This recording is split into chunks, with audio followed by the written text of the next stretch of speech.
Hello, everybody, and welcome to your Tuesday episode of Contested. Today, we've got a recap of the weekend's game, as well as special guest GM of the Florida Mayhem. And following that, we'll take a look at Shanghai's dominance this weekend, and even before that, leading to what I think their number one spot in the Overwatch League, and also some of those changes in the Overwatch League format coming up for May. I'm Jane, this is Avast, and welcome to Contested.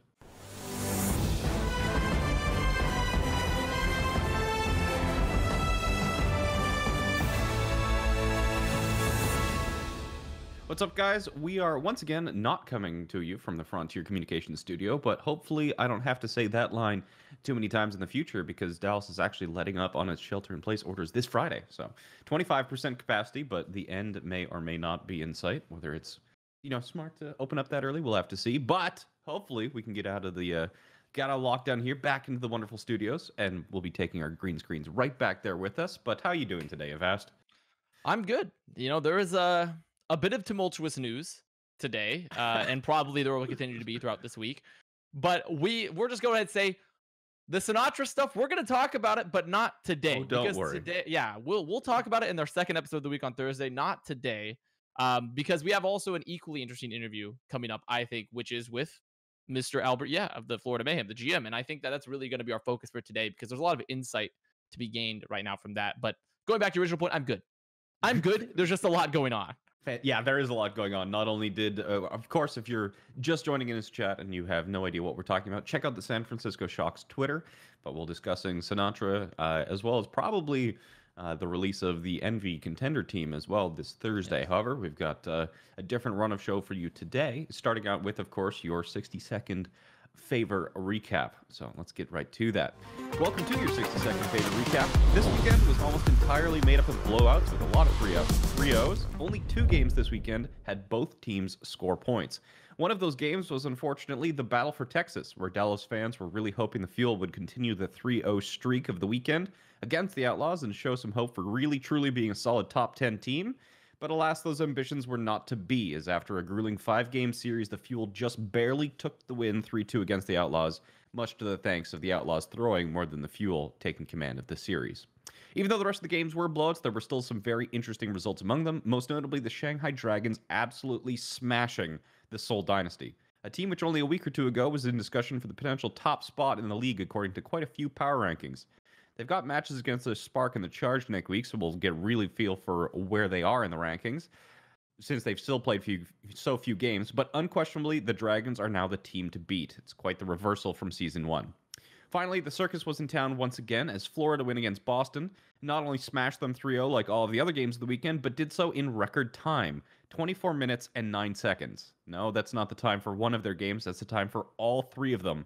It's actually 10 minutes shorter than the longest singular game in the Overwatch League on record. And it could have been even closer to 20 minutes if Florida didn't meme a little bit on Dorado. Really, truly unbelievable. That was your weekend 60-second recap from Favor.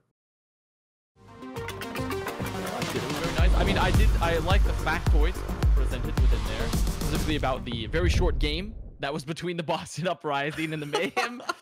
People were talking, we were discussing this earlier, how some of the highlights from the games this weekend were longer than the actual game between Uprising and Mayhem, which I thought was mind-blowing. It was rough. That was a rough one to watch. It was...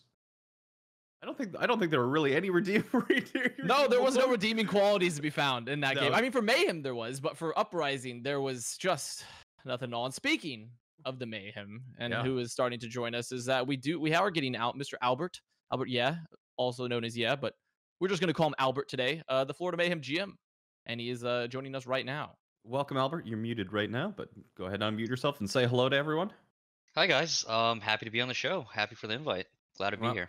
First question I suppose I have is, what was your reaction to the Florida Mayhem versus Boston Uprising game this weekend? So it's been a long 2 years prior to this, leading up to us being the ones pummeling someone. So I thoroughly enjoyed it. It lasted a lot longer for me than I think it actually did in reality. But it's nice being on the other side for once. Of the pummeling, the other side of the pummeling for once. The one doing the pummeling. Yep. There's absolutely zero sympathy for Boston being in that position now. It's kind of like, well, glad it's not me. I mean, I've dealt with that for 2 years, so it's time for someone else to take that. Just passing the torch.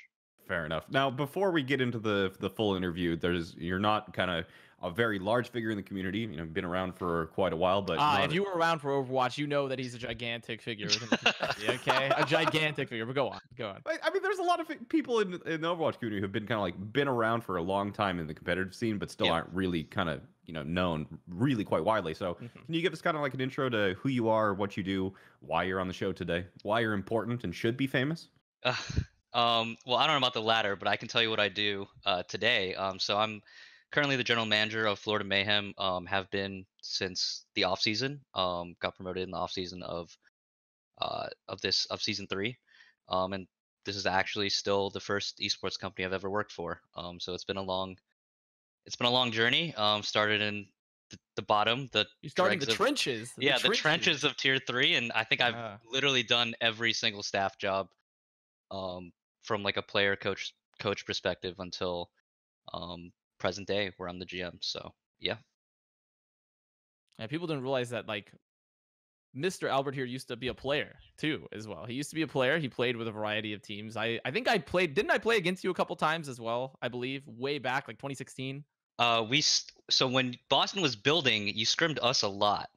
What was that, Rocket Esports or something? Yes. Yeah. Rocket, I remember seeing that's when I knew Striker. I was like, nobody knows who Striker is, but I know who he is, and like this guy's the craziest tracer I've ever seen. So yeah, I got a nice little introduction to Striker, and that was like 3-figure ping Striker, and he was still clapping cheeks. I think you were even before that though. You were on teams, wasn't it? It was. Oh yeah. I'm just saying when we played at that against time, each other. That's the one time I remember like, oh, I played against the Vast was. You're one of the few people that can say that you have played against me, because most people have never, because I've never played, so it worked out. So yeah, you really have that benefit. But I guess moving on from that is, you talked about how you sort of went through all these positions. Why Mayhem how did you end up at Mayhem / Misfits, which that's sort of the ownership group of the Mayhem? Sure. How did you end up in that position as a GM when you've sort of just been working through every other level before that? Well, I started off as an analyst. It's actually off Facebook. I think that's the only time Facebook's ever gotten me a job. And the only time I know of, I don't know any of my friends that have ever gotten a job off Facebook, but yeah, so I got it. Well, that's a job from Facebook. That's a job from Facebook. Two different things. Things. Okay. Yeah, so I responded to a Facebook ad, and this was right after I built NRG's first academy team for free as a volunteer, just to kind of like add that to my resume, get something on my resume. So leveraged that into getting the analyst position. Quit my, put in my 2 weeks at my current job, took a huge pay cut and moved out to California to finish out the first season. And then after that, I've always been doing like the next level. Like, what can I do to reach like the next rung? What can I do? Can I take on more responsibilities? Like anything the team needed. That's kind of how I climbed in the organization. Okay, so it was sort of going from the analyst, and then you just step that up each way to the GM. There's just a pretty big step, don't you think, going from analyst to GM?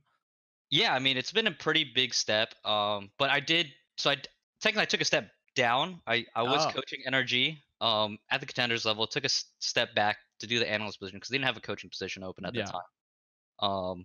And so originally I wanted to do analyst to coach, which I think is a normal track. But what ended up happening is I started building the academy team, and I was like, oh, well, I can just manage this and also do some Overwatch stuff as well. And then they were like, okay, fine. And so I got promoted to like development, player development, and then from player development, like assistant GM, and then to GM. So I kind of skipped over the coaching track. I guess a pretty easy way to get hired into a GM position is already be doing a GM's job, eh? Just do a GM job, right? And then you get that's like esports classic, right? You take a pay cut to go to Cali. Is that like a more advanced version of dress for the job you want? Just work the job you want and get them to pay you for it and give the title later. So I've also built teams. Like as a player, I was the one building all these teams. I'm the one that have built multiple teams. Like I scouted and trialed those players myself. So I was always more of a management focused, even as a player. Coach, like I would do VOD reviews, I would organize everything. I'm the one signing people for tournaments. Like Avast knows this. Like it was a nightmare trying to get 6 people to be on at the same time when most, like half your team is probably degenerates that like don't even know what time it is. They're like, oh, we have scrims now. It's like it's been 30 minutes, dude. Like, you know. Yeah, don't miss those days.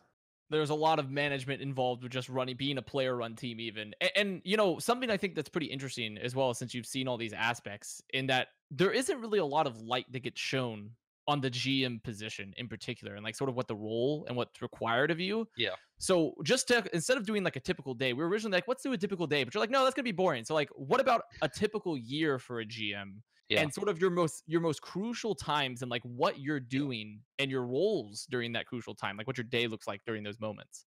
Yeah.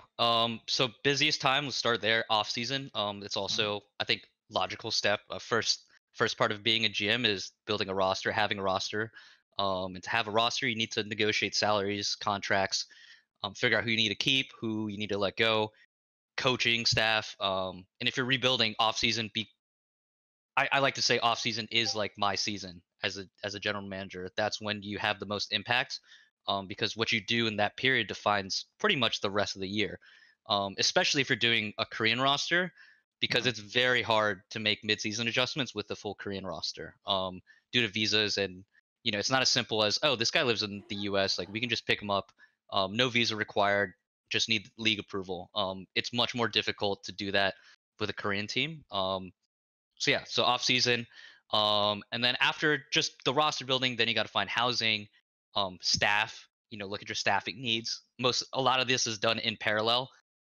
So last year we had to move, right? We had to move, pack up everything from Los Angeles, unpack it in Florida, figure out where they're gonna live, housing, all that. And that's you handling like even the housing stuff. That's like you hands on, like you're finding the place to live, you're figuring out the leasing agreements, you're figuring out the U-Hauls to get their crap down there. That's all you.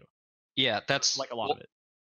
Yeah, I mean, I found the housing that we have right now currently. Spent a lot of time doing that, because there's not a lot of places that take corporate leases. It's a little bit different if the players are on the lease, but as I said, with a Korean roster, like that's usually, you know, leasing companies in the U.S. are like, so you're telling me this foreign player that plays video games and is on a P1 visa, like he's gonna be responsible for, we can count on him to pay, you know, for rent and stuff like that. So there's a lot of unique challenges along the way. But yeah, housing. We have a chef. Yeah, so a lot of infrastructure needs to be put in place before the season can even begin. And then while the season is happening, so currently, it's more just maintenance, making sure if a player has player issues pop up here and there, it's, hey, you know, I'm not getting that much play time. Like I want more play time. And it's like, okay, then you talk to the coach, you talk to the player, figure out both sides of the story. That's what you need to do during the season. Everyone thinks they're right. Truth is somewhere in between. And it's, you know, it's kind of my job to mediate any issues that arise. Much less issues this year than last year, thankfully. But yeah, so just day-to-day maintenance, much less stressful than having a hard deadline where everything needs to be done. I'm negotiating with other GMs. Like it's craziness in the off season. So my day-to-day now is much more relaxed than it was in the off season. Yeah, off season, much more crucial time. And I feel like Jane has been muted a lot because is it because of your dog, Jane? Your new dog that you got? Yes, I 100% think it is. Yeah. Okay. Well, yeah, we got a new dog this afternoon, so my fiance is currently playing with the cute little puppy. But back to you, Albert. And enough about my dog. Maybe I'll bring him and show him later. But Albert, as far as I'm aware, you're also, not only are you doing all of your duties with the Florida Mayhem, but you're also studying your MBA right now. Is this kind of like a continuation of what you were doing? Because earlier when you say you found the post on Facebook, you put your 2 weeks in. So is this kind of like a complete right turn, or is this more of like a continuation of what you were already planning? I think this is on the track that I kind of envisioned myself being on. Is I think I need an MBA. An MBA would help me a lot in kind of next steps. You know, going above the GM position. I love what I do. But you know, I'd be lying if I said I want to be GM for the rest of, you know, my career. There's other things. I think getting more on the revenue generation side is a place in esports that I want to be, because I think that's the place, you know, where you have the most value, right? You're bringing in revenue. I've gotten pretty good at spending the money, so I'd like to explore bringing in the money. I like that job. Yeah. Spending the money job, of course. I mean, that's a classic esports, you know, like you Yeah. get really good at spinning it, but it's a lot harder to make it. Do you think getting an MBA also you know, you say it's looking towards your future, but do you think that's something that's going to be really helpful for you now as a GM as well? Like just having that traditional background, like at that level for like business. Do you think Yeah. it's something that could be very helpful for others as well? I definitely think so. If you're involved, if you want to get on the business side of things, for me, it's more of seeing things from a fresh perspective. I've been in the trenches for 2 years doing nothing but esports, and kind of the real world's a little different. And thinking, kind of taking a step back is what the MBA, like while I'm taking the MBA, allows me to do. Like there's professors there, they've run companies, they know like the steps that it takes to kind of pivot or do other things in a business, and I think that's important right now since most esports orgs are pretty startup-y, I'd say, in their structure and the environment. And I think the MBA helps me kind of figure out, hey, how do I help our company kind of become, I don't want to say more corporate, but a little bit more structured, and kind of transition past the startup phase into something long term and sustainable. Yeah, Yeah. there's a lot of esports organizations that show up out of nowhere and also just kind of evaporate into nothingness at random points in time. So actually having something established into a more formal business, especially in an industry as volatile as esports, is no easy task. So You don't want to be the BitConnect of esports, you know, which sometimes can happen. Connect! Yeah, you really don't want to have that, happening. And I think another interesting portion for Mayhem in particular, it's not just about and also that's something that's interesting. I'm sure you have some light on is that as a GM, a lot of these full Korean rosters, which Mayhem currently is a full Korean roster, has gone back to Korea. And then, Titans randomly announced they're coming back, but like, who knows what's going on with that exactly. But Mayhem has been in the States pretty much the whole time, right? And has that been a call that you've made? Has it been like a collective effort from all of the Mayhem? Like, where exactly is direction for that, for the Mayhem and staying in the States? I think for us, I think player safety is of paramount importance. Obviously, Florida is, it's one of a pretty bad hit state. But I think we have, as I said, like the infrastructure I have in place to support the players is stronger than I think most teams for an all Korean roster. We have they're in nice apartments. Their apartments, they enjoy being there. So it's not as much of a prison as it could be. They're really nice apartments. I'm sure if you ask any of our players, they'd agree. But No, I think it's I was just making the face because it was implying that other teams might have prison apartments, which I thought was funny. But go on. Same Yeah, here. Same here. I no comment on those. Okay. But but I think I have two team managers. They take great care of our players. If they need something, our team managers are the ones that like brings it to them, goes out shopping, buy supplies. We still have a team chef that's cooking Korean food for them.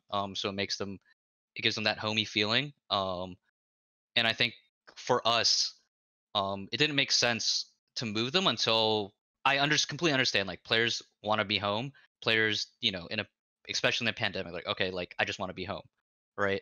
But I think for safety, for me, the thing is balancing that and like actual safety concerns, because everyone that signed up to play in Overwatch League, like they knew they were not going to see their parents for most of the year, most of the season. That's what they signed up for. So my concern from a GM perspective is making sure that they feel safe and they're comfortable. So I think as long as those two conditions are met, um, the transmission possibility, like they're in their apartments all day. Like how are they gonna? Coronavirus doesn't jump through walls, right? Yeah. And our managers are taking every precaution, like masks, gloves when they go shopping, for the team. So yeah, I think we're taking every precaution to make them feel safe and just focus on playing Overwatch. Also, yeah. Also, I told them like, if you want to go back to Korea, we can. That's definitely on the table, but our ability to support a team in Korea is very limited. Um, like we don't have a facility in Korea. They have to play from their homes. Their good PCs are here. I don't know. There's so many logistics with moving them, that I think until it becomes like, wow, like okay, for the safety of our players, we need to move them. Um, I think we're in a fine place right now.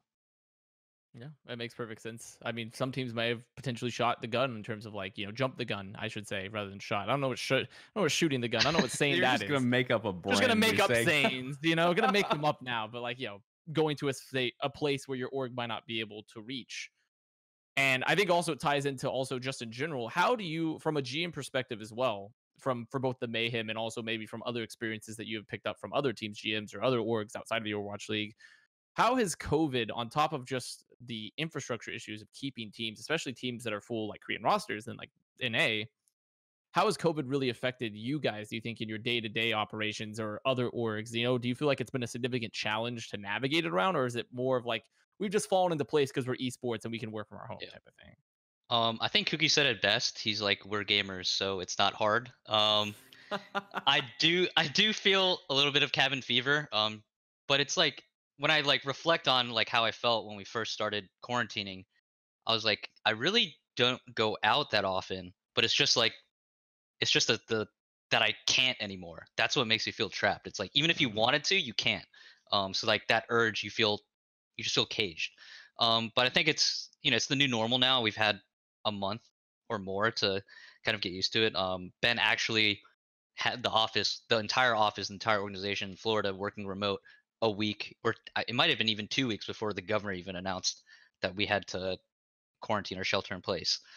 So we've been doing this. We've been practicing social distancing and making sure the organization is safe from day one or even before day one for Florida at least. Moving back to the Florida Mayhem team and kind of into the actual, in-client side of Overwatch, Florida Mayhem has been having a good showing recently. They obviously set that record-breaking trouncing against the Boston Uprising, and they also, game previous to that, went 3-0 against the Paris Eternal, which people were considering a team that was like, maybe you're sitting around like the top 6, top 7 mark. Prior to that, they did lose 3-0 to the Atlanta Reign, but I'm starting to get the feeling that maybe Florida Mayhem is kind of getting a worse rap than maybe deserved this year, maybe due to the affiliation of just being in the Atlantic Division to start with. So what do you think about this Mayhem turnaround and about being in a weaker division to begin with? Well, I think my goal going into this, my coaches know this, the org knows this, was to make plans. And to make plans, well, now it might be different because we don't know what the playoff format is anymore. But prior to make plans, I looked at past years and I was like, okay, we need to have like a 500 record. So as long as we're 50-50, that's what we need to hit to guarantee a spot in the plans. So that was the goal for this team. On paper, I wanted a team on paper that could hit that record. Whether or not they go above that, that's on the players, that's on the coaches. But at least on paper, I was confident that this roster could hit that level to reach plans. So I'm not surprised we're sitting at 4-4. I think we've lost the games we've lost. Were the ones that on paper we should have lost. Atlanta Reign, Philly, super hard teams. I think the only match I would say we should have won would be the London match. Yeah. Every other match we've played, we took care of what we needed to take care of. And the London match was close. And to your credit, the London match was a 5-game series. And then but our recent turnaround, I've been a little bit more excited. The last 2 wins have been more quality, in my opinion, because we went from, I wish there was like pace statistics like in NBA. You can see a team's pace, like how fast they play. We played insanely fast compared to where we played before. We were much more aggressive these last 2 weeks. And that's the direction Cookie wanted to move in. And I'm just happy. I imagine a 24-minute match would be very fast and aggressive. Right, yeah. You literally must be running through the match at that point. How are you training the players for that? Just like running laps with a whip? You're like, faster, underlay. I think the meta helps. We can just run a brawl comp and run at them. So I think the meta helps a lot. The hero pools has helped in that respect. Don't know what we haven't planned for this week against Boston again, but I mean we could play the same thing essentially. You could play really anything and probably get a similar result based off what happens. So I think you'd be okay. Yeah. The goal is to win. I don't know if we set a super high bar last week. I don't know if we can surpass that. I don't even know if that's I believe BM to even try to surpass that. I want you to. But I mean, I personally want to. I think I've always had like that competitive drive. It's like I saw our match and I was like, it could have been even shorter. Was my first thought, because Dorado, I was like, I saw Yaki was on McCree and I was like, what is this guy doing? Like, just go back up. He smash him. Yeah, I don't know if that was. I haven't asked, because it doesn't matter. We 3-0'd and we set a record. Like, I can't ask for anything more from them. But I just thought it was funny that we he played McCree, and then once we swapped on May, it was like no problem. We just rolled through them again. But yeah, I thought that was funny. Yeah, and your next three. Oh, go ahead. Oh, sorry. Go ahead. No, Jane. No. After you. No. Oh, after you, sir. Okay, I'll go. So pretty much, I just wanted to ask that also on top of that before we go back, because Jane's probably going to retouch upon some of the other game-related questions and stuff like that. I just wanted to ask, as a GM, when you said you were surveying, like, we need to get a 50-50 record, and is there, when you assembled the team, let's take, for example, for Florida this year, when you're looking at the team, do you do this as a much more, like, is it a more scientific approach than what some people think for a GM, or is it a lot more about your intimate knowledge of, like, the game? Since you've been around the game for a long time, and you've been a player, and you've been assembling rosters for a while, and you've been as an analyst and things like that, did you rely heavily on just you being able to look and, like, sort of just feel the game and see, like, these are the players I need, this is what I want for my team? Or is there a more scientific approach that gets taken? Because some teams try to utilize statistics more. But, like, Sure. where do you fall on that? What do you think might be, like, a best approach even? So I did both. I know it's kind of a cop answer, but I'll explain some more. So I looked at every single player available. I looked at all the contenders teams, all the Korean players. It was all in like a spreadsheet that I made. So it was like every single Korean player that was eligible.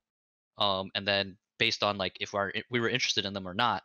So that was like the science part, figuring that out. And then after that, it was putting together mock rosters. Like, hey, this is what a roster could look. These are the players that, these are some players that we would have in the roster no matter what. So we should pursue those players. And then the art comes in the negotiations, right? Sure, the scientific method works if you just have unlimited money and you can just spend whatever you want. You could probably get exactly the team you have, the most optimal team that you have from the science. But it's art because you don't get to have all the players that you want. That's not how that works. You're competing with 19. I'm competing with 19 other teams. Well, not that much, because some of them aren't looking at Korean players, but most of them are. So I'm competing with a significant number of other GMs for the same thing, for the same players, for the same needs. So yeah, we looked at Sparkle, for example. I'll give you an example. So like on paper, right? If you just look at stats and like performance, Sparkle was like the #1 flex DPS prospect, right? We definitely needed a flex DPS go into season 3.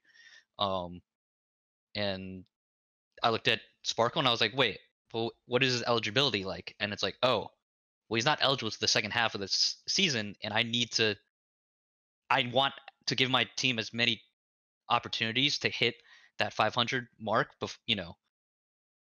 and they need to do that like throughout the season.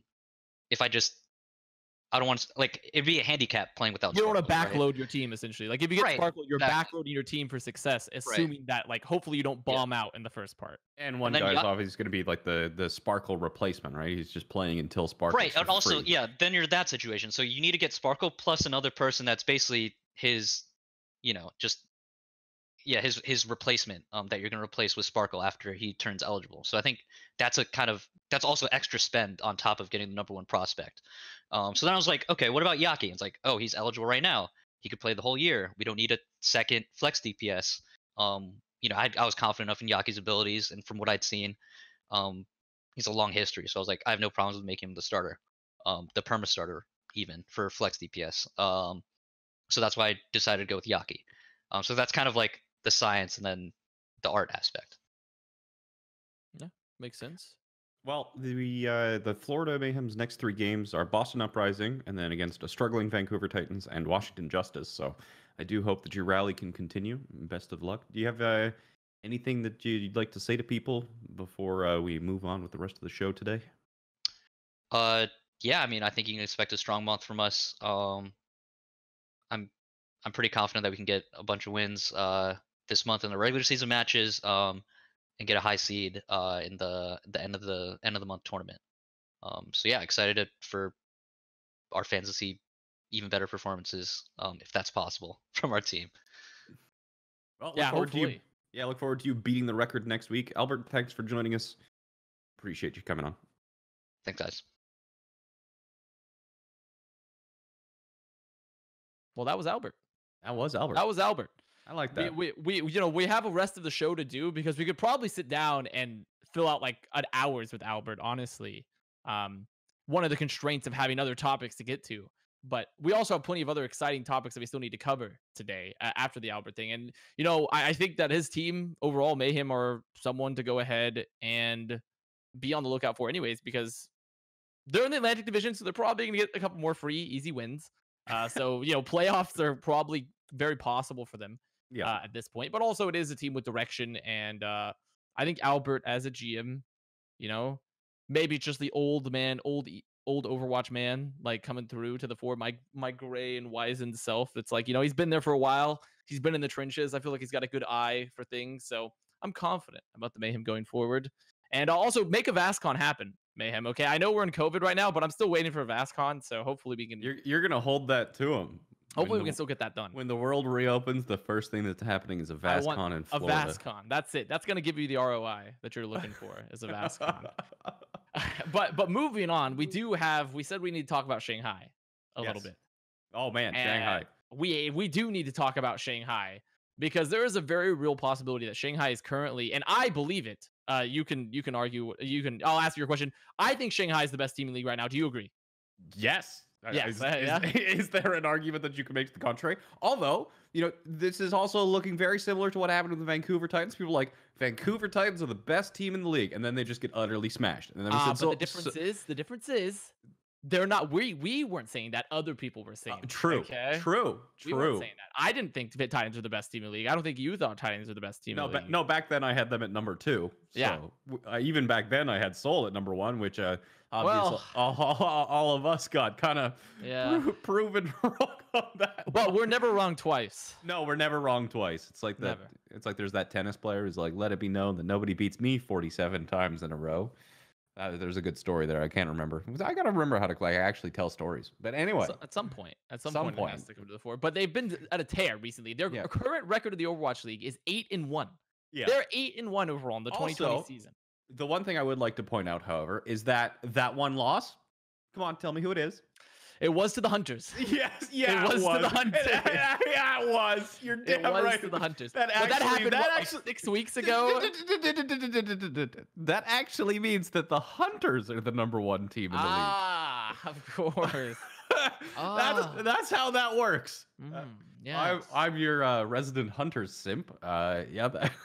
I'm glad we're able to work that one. We're just completely going to ignore the fact that the Hunters may or may not have lost to the Hangzhou Spark this weekend.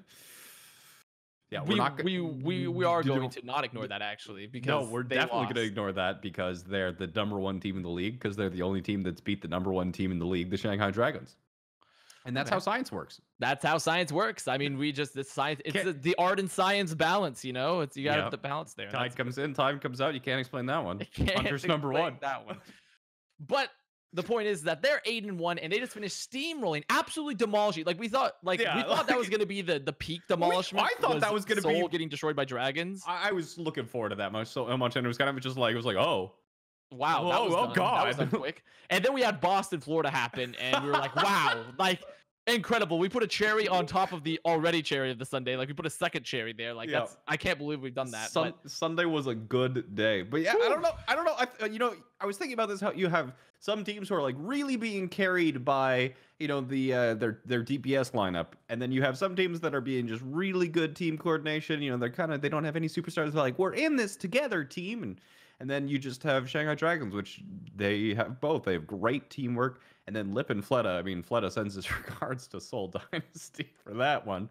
And then there's also Fearless. You know, one of the guys who was on the original 0-40 Shanghai Dragon squad from season 1, and then gets relegated all the way back to contenders, comes back, and then just utterly outclasses Gesture.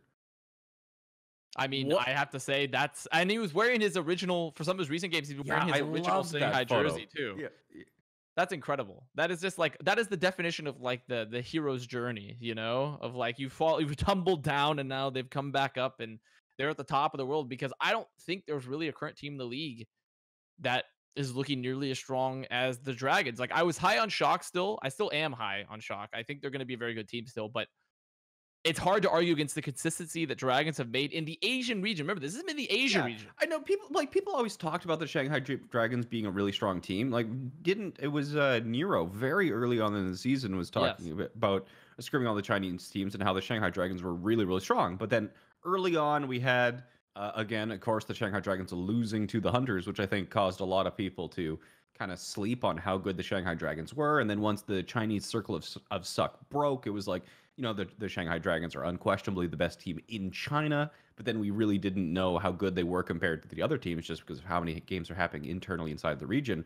But, I don't think anybody had the benchmark for how good Shanghai is set to smashing Seoul Dynasty in the face repeatedly levels of good, which, the gap between who do you, the question is, like, do you still consider Seoul Dynasty the number 2 team in the league? If so, that's ridiculous because the gap between number 2 is just massive. Probably, the thought in my head right now is that the gap between the number 1 team and the number 2 team right now is probably the largest that I think it's ever felt like. Whether or not it is or not, it feels like the gap between rank 1 and rank 2 is massive, with Shanghai Dragons just showing that it's like, nah, you actually suck. I'm the best. And there is something to be said to the fact that we're dealing with hero pools still, and we don't, which hasn't really been a situation we've really dealt with in the past. Like, because this last season when we had the Titans and the Shock, it was sort of like they were neck and neck, and everyone else was just leagues below them in terms of like their GOATs play in particular. And even once we got to stage 4 at points, and then we have the same for towards the end of the season 1 with Shock, with Philly and London. But even then, it felt much more narrower. It's like this is the first time where we're looking at a team like this is a huge gap in the play level that massive. we're witnessing. But I also think that it's a little early to call it simply because we're not even close. I think we're not even halfway through the season yet, right? Like we're about halfway. I wouldn't be able to call you on that if I thought you were lying. Honestly, time has merged into itself. So the point is that we're not through the season. We're not towards the end of the season just yet, even close. And we're still dealing with variable metas. And now, we'll get into it on our next topic, but even variable formats because we're going into May in a tournament style system. Yeah. So it feels hard for me to just empirically say this team, no matter what, is going to be stopping the rest of the teams because we really don't know at points what teams are going to be showing up. I think Dragons are making the case for it because they've been consistently good throughout all this time in the strongest region, arguably. Mm-hmm. But we still need to see more to just 100% say there's no chance they're ever dethroned, I think. So Chad is being our infinitely smart fact checkers. He's saying 80 games out of 280 planned, so just under a third. Yeah, by number so of not games. even close to a half, really. Also, there was another kind of point was brought up by QWERTY7564. Hello, QWERTY7564. I had to fact check this, but he says that Dragons had 3-0'd everyone they've played. Yes.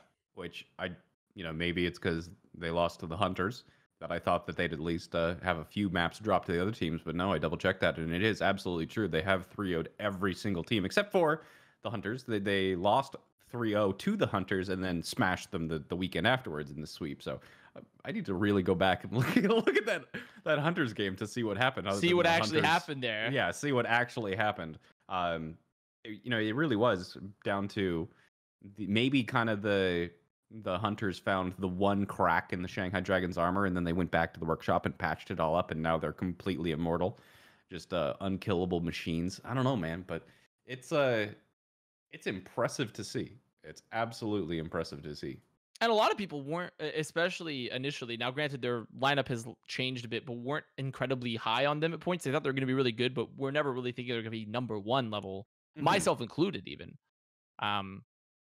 And wow, they have blown through expectations, I think, at this point. And it sort of shows the power of a team where you get some sort of stacked characters, but when you look at it from the outside and you think of how it went down the year before that and the year before that, some of these players weren't even really considered superstars at all. No. And some of them are just completely unknown.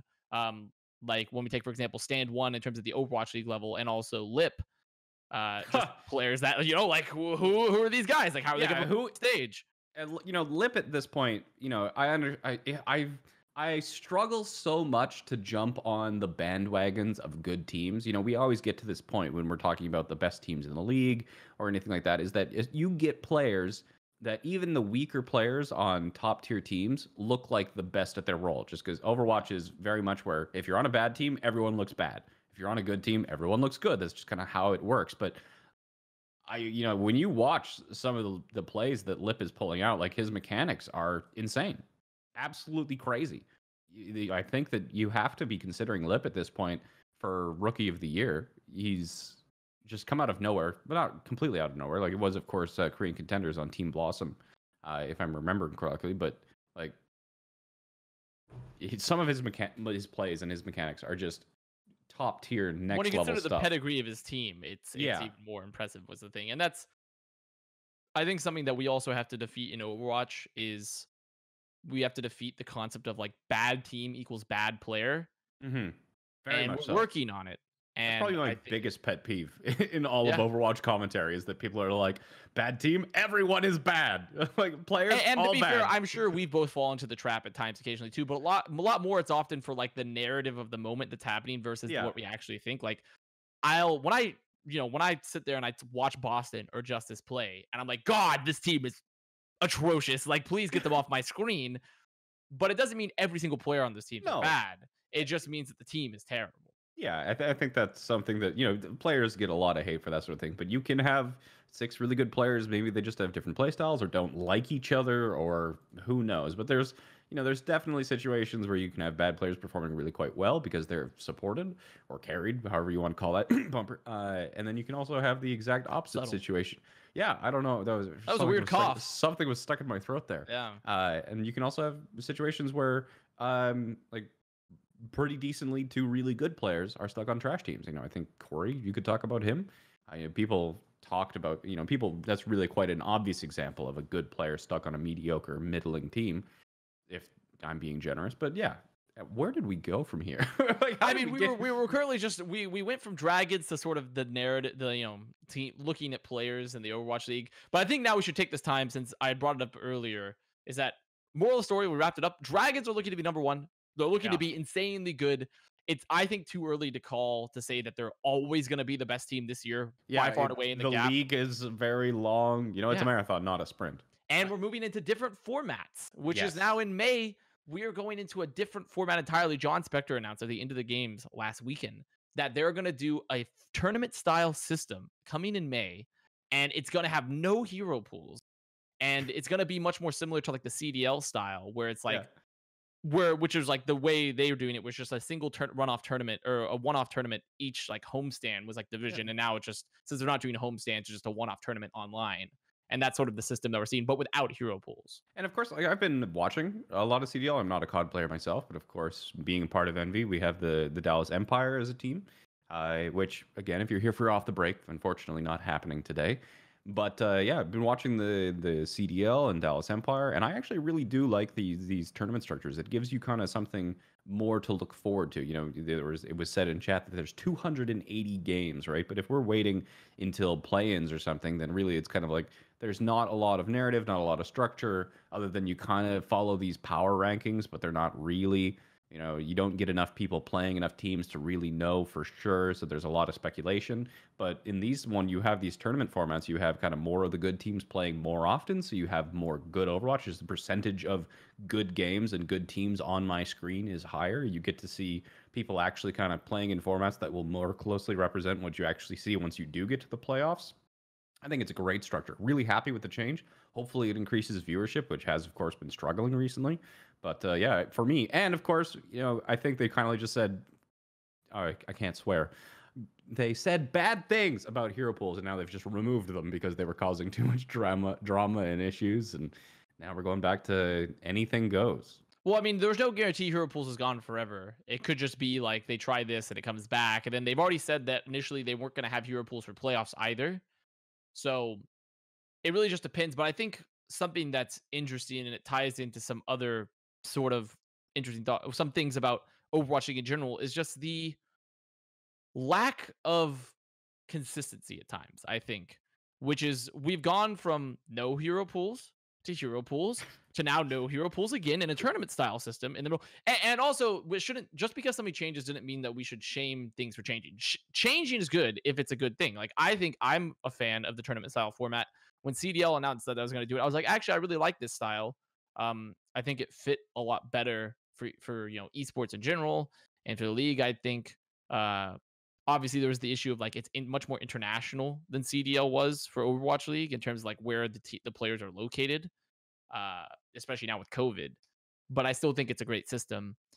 But it is crazy to me to think that we've had so many different format changes and also changes just to hero pools themselves already. It's like no hero pools, no hero pools. Also, hero pools now from GM only, which means also, as we've noticed now, that May does not get banned. May does not get banned because hero pools are based on GM. I thought I was going to be able to steer you clear of that. No, No. we lost him. I'm losing it. I'm malding uncontrollably. Sorry, Bess. What was your opinion on May and hero pools? Just ridiculous. I sent out a plea to the World Wide Web of like, please rank players, please play May, so I don't have to, so we can get this character banned. It's because going to be for some reason. It's going to be the great unifying of the community. Everyone just spams May in comp so that we don't have to watch the The unifying of the community is going to be not playing May. No. It's going to be like that scene from Money Madness where the guy's like, buy a stock, and everyone just like ignores him. Again, another scene where I need to get better at my stories. I always remember these great stories that have been told to me, and I have no idea how to tell them myself. But you just like immediately run to the end of it. You're like, it just reminds me of this scene, and this is how it happened. And then like there's the end of the scene. Yeah, I just give up. I just know there's no way that I'm going to be able to tell it. I'm just like, I give up. You know what? Just think about a story that would fit here, or it's like that. You know, it's like that thing. What happens and then the guy says, "Please clap." See, it's meta. I did it. Like the storytelling, it's like we have beginning and then end. We have beginning and end, and there's no middle. I'm literally just a punchline delivery system, no setup. Perfect. See, somebody in chat got it. It was Jeb Bush, but yeah, I know. I mean, I guess we're going for there, but so I guess veering back to where we're at is that tournament style systems. We both are in agreement that it's probably a better format. But it is just weird now that we're also then doing away with hero pools entirely. Yeah. Because it's like, well, what was the point of us introducing hero pools exactly? Are we just scaling back on the experiment saying it wasn't a good idea then if we're choosing that we're not going to use it? What about all the teams that have been practicing hero pools up to this point? What's our meta going to be? Yeah. And I'll tell you what the meta is going to be. It's going to be May. There's going to be May in there, but like regardless, like yeah, I think we're definitely at the point where it's probably smart for Blizzard to just be like, nah, hero pools. You know, at this point, they were probably going to get, you know, criticized regardless of what they do. They've taken so many different stabs at it. It's failed. You know, people are probably getting pretty jaded about the whole experience so far. There's, of course, going to be kind of a best world in which it does exist. I think the intent behind the changes that they wanted to kind of make this more of a shifting meta, and that hero pools was going to help with that. You know, they can still accomplish that goal if they just go for these more aggressive patch changes, more aggressive balancing. You know, hero pools is not the only tool that they had in their toolkit in order to achieve the goal in which they wanted. But yeah, it's, you know, at this point there were enough things wrong with hero pools that it's like, you know, let's make the change of format, try and go for some good solid changes, and let's just not taint this with another bangled attempt at making hero pools work. Well, first of all, you said bangled. I think you meant bungled, perhaps. No, I'm pretty sure I meant bangled. Isn't that bangled? I think bangling means that you adorn it with bangles. Like the jewelry. A rigid ring-shaped bracelet, usually made without a clasp, so as to slip. Okay, what word did I mean? You meant bungled. I think you meant bungled. Bangled. I was like, they just been bedazzling the hero pool system, is what you said. They've just been sequined. Yeah. Bungled. They've been sequined. You're right. Yeah. But the moral of the story is I understand what you're going for, and I agree with it, because but you have to I like the aspects of hero pools in some ways where we get away from these singular meta compositions, right? And it does throw in some variety. It's just people, and it's funny because we've gone back into this another topic we've touched on before, but like everyone was like, if we have pick ban systems, it's just going to be metas that rotate all around. But like what's happened with hero pools? Yeah. The exact same thing, but because we've implemented it in like the weird middle of the road way that Overwatch League or Blizzard has done multiple times, where instead of just implementing what people want, it's like the middle of the road way. We're not only getting a rotation of metas, but it's not even the metas we want to rotate, because it's like it's just because and now we don't even get to rotate them at all because like ranked players decide the meta, and they're not going to play May. You know, we've got the rotating metas, but even if you were going to have it with your pick ban system, you know, now you have this rotating metas you don't even want, and you have no agency over that. You can't even. Yeah, it's not even your fault. It's somebody else's fault, and that's the worst. So I don't think hero pools are objectively wrong, even if they're not like the worst. I rather would just prefer them to be implemented better. If we're going to force them, we might as well force them in a way that will allow us to actually give feedback. because there is no feedback to be gained from ranked players just not playing a hero because it's not fun, unless the developers look at that and say like, well, no one's playing this hero. But then in a vacuum, right, you could assume that, well, no one's playing this hero because she's bad, so she needs to be buffed. So we see like a Mei buff, or we could say like, okay, no one's playing this hero because she's unfun, so we need to adjust her. But like, what sort of a data are you really getting other than play rates, right? At that point, you're not really seeing what part of her kits are like terrible if no one's playing her, right? And so it's just. Woo, it's just a lot. It's just a lot. This May thing just really riles you up. It riles me up because it was literally so. It just wasn't like some sort of crazy like prediction, like people in the street corners wearing their cardboard boxes, like written like the end is nigh type of stuff, talking about a comet's gonna hit us. Like it was very much predicted of like, if this system is put in place, the metas that we don't like will continually cycle in Overwatch League, and especially if it's using ranked player data. And so it's not a crazy person yelling at the sky, talking about how some hand in the sky is going to smush us like bugs. Like it's just, this is what's going to happen. And we just let it happen. And that's why it's so frustrating to me.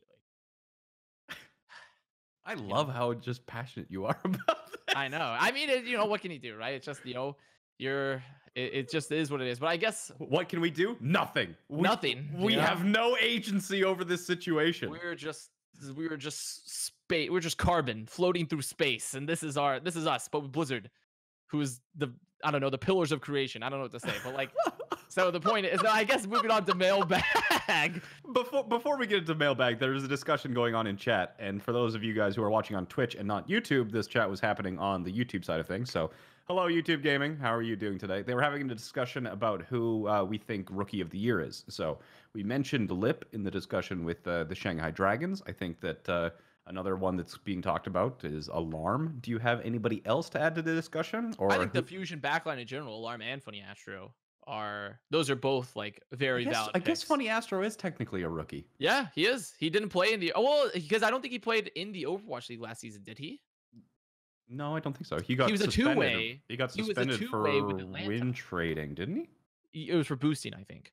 So, but the point is that he was a two-way with Atlanta, and I don't think he played with Atlanta last year in the actual Overwatch League stage, but I can't remember properly. I might be wrong. But if Funny Astro's out, then yes, Alarm is a good one. Lip is a great one. I think you can start potentially, as the season progresses, like, I think Ons is looking like a particularly valid candidate. I completely forgot about Ons. He's a great suggestion. I think Ons is looking like a very valid candidate. Also, Macy is typing very angrily in chat that Funny Astro did play 2 games. Oh, okay. So Funny Astro played games. Okay, yeah. So get rid of Funny Astro. I mean, I don't even like him anyway. So yeah, get rid of that guy. I think that YouTube chat is actually smarter than Twitch chat right now. Also, I like it that simultaneously somebody in Twitch is like, this is on YouTube as well. At the same time, somebody on YouTube is like, this is on Twitch. Yeah, it's on all the platforms. It's even on Twitter. Nobody talks to us from Twitter. No. But yes, Mr. Worldwide. That's us. Mr. Worldwide. So I think Ons is a great one. I do think that I think Lastro for the Valiant is, depending on how Valiant shape up, could be a pretty interesting one. But then also we can start getting to the arguments again, once again, of like, imagine if like a Jerry or something was on a different team, right? How are we even supposed to know if he's like? It's so tough to accurately judge like sometimes, because of the fact that the team is so abysmally bad that it drags them, like the crab bucket theory, bring them in, like, how I don't know, like, that's one of those things where like ideally you would say like, yeah, I have enough knowledge to like spot like this guy's a Rookie of the Year candidate, right? But there's only so much you can do if that like you're the one person alive of your team and everyone else is in spawn. Like, you're not going to be able to get accurate pop off and get valid data towards like a Rookie of the Year thing, sort of award, unless your team is alive for more than like 20% of the game.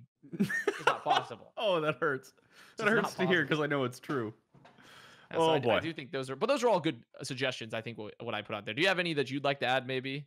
No, Lip and Avast. You're my. I agree. I am a rookie. I am 100% agree. You're definitely Rookie of the Year. Like, would you be Rookie of the Year if you went back? I technically could be. You could technically play any regular season matches. So I think we're onto something. And look, somebody from Twitter said hi. Hi, Mika. All right, good. Moving on with the mailbag, because we've got quite a mailbag this week. Also, who is the guy who posted this? It's Homebound 11, right? Homebound 11, are you still in chat? So the guy who baited Reddit with the Echo Ultimate question. You remember Yes. that? He actually posted a thread on Reddit this week as well with our last week's question, which was about quality of life improvements. And I think the really cool thing is that Jeff Kaplan actually saw the thread, responded it, and forwarded it onto the dev teams, features team, and game designers. So he said, so thank you very much to Homebound 11 for making the Reddit thread so that we have another way to discuss, if you have a submission to the mailbag. Homebound 11 made a thread on Reddit and got Jeff's attention. So all the people who posted on Reddit in the mailbag thread got their submissions sent off to Blizzard. Our power grows. Our power grows stronger. That we can actually submit directly to Blizz now. Fantastic. Yep. We are the developers now. Team 4, we are Team 5. Team 5. What is Team 5 in Blizzard? They just assign us to like working on Hearthstone or something? Mean, I don't know what we would be, honestly. But I guess I'll go ahead and read the first one of the mailbag, which was Rancraft, which says they should rotate more of the good workshop game modes into arcade so more people see it. You shouldn't have to relog with your email password in your account after you had a DC in ranked. And there should be a stats lab in Overwatch, especially for ranked, where you can see your win rates in every hero pool week. Probably many people don't know that there are a stats tracker you can use online. Yeah, I've always really wanted to have kind of like a trend, like a graph for a lot of my statistics.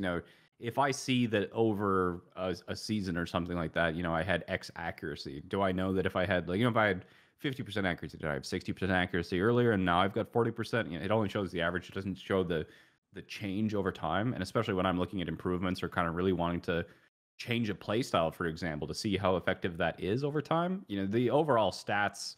The fact that we don't even have a scoreboard system or like a post-game system. I've been playing a lot of League of Legends recently, and that post-game screen, oh boy, the amount of statistics I've been having a hoot of a time. My goodness, if we had just a few more statistics on like a per game basis or like graphical trends, it would be nice, wouldn't it? It would be very nice. I would just never leave my apartment. Oh wait, I don't anyway. Especially since it's a game. Overwatch is a game that really. Don't laugh at me. It's just cackling in the background. I would like, maybe she's laughing. I don't know. Maybe she's laughing at that. But I do think that Overwatch is a game that can benefit from, like, especially as a player, you could benefit from having some very targeted specific statistics because of like the interactions that are available, especially based around like ults and healing and damage, right?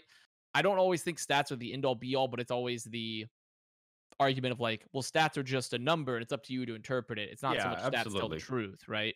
Mm-hmm. So, which is something to note, because also, looking at other games, like you said, League, even for example, Valorant has something called like an econ rating, where on top of the normal scoreboard, you can see how efficient you are with your money when you purchase weapons and like what your frags are like. And, there's really cool stats like that I think are missed out on. And I think could be really cool to see as a player from like in the client. But more statistics would also mean the chance to have more gold medals. Yeah, more gold medals. That's always nice. That's I think that's important. I think medals are definitely a dubious thing to start with, but not as bad as like fire, I guess. But it is it's a very dubious thing already to have.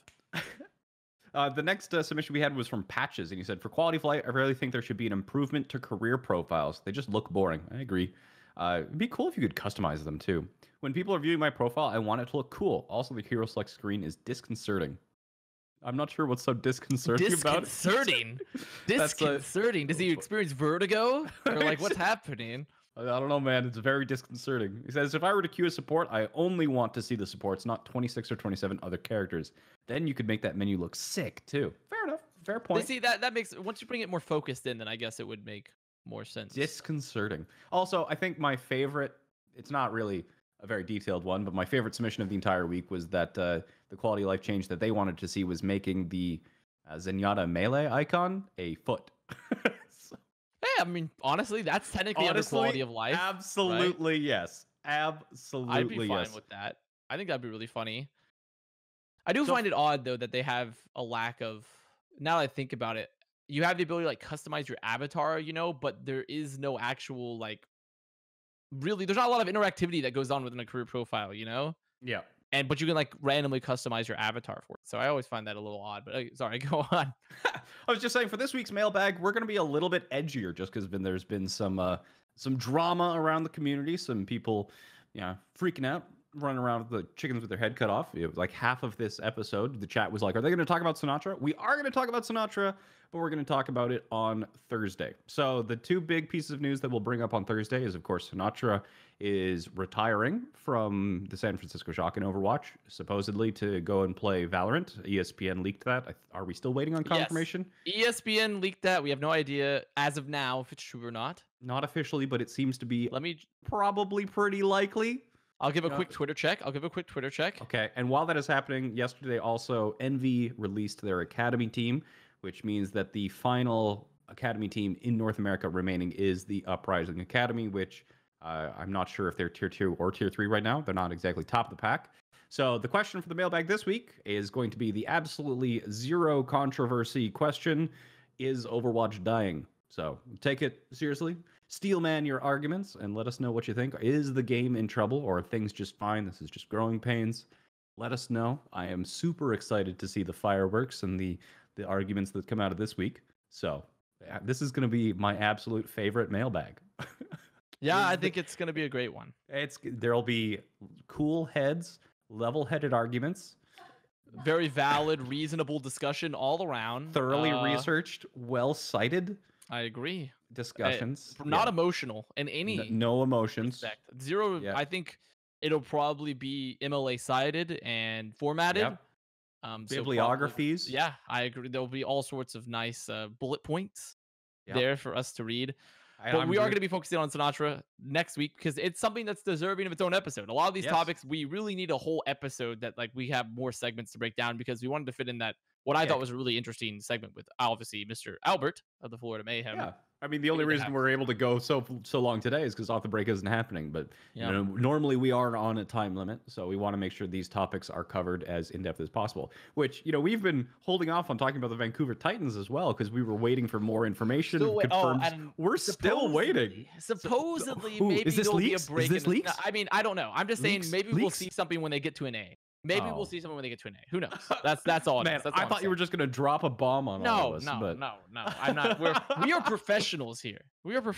Absolute professionals. We can't just discuss unfounded rumors. So I'm just saying maybe something will happen when they get to an A. Maybe there'll be some news in the story that now we can actually officially discuss since it's from the Titans themselves. Yeah. But as of now, we sort of have to keep it low and slow. We'll talk to you when we have more confirmed information to postulate about. We're just using big words today, aren't we?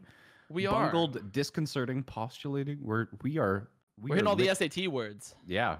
So for all you kids that aren't in school right now, but still have to take your SATs for college admission. I mean, college board. This basically counts as studying for them. Yeah. Oh, okay. Well, regardless of whether you're watching us live on YouTube, Twitch, or Twitter, I hope you guys enjoyed today's episode. I hope you enjoyed today's episode. If you are listening to this pre-recorded on your favorite podcast platform like Spotify or Apple Music, I hope you enjoyed it as well. This has been your Tuesday episode of Contested.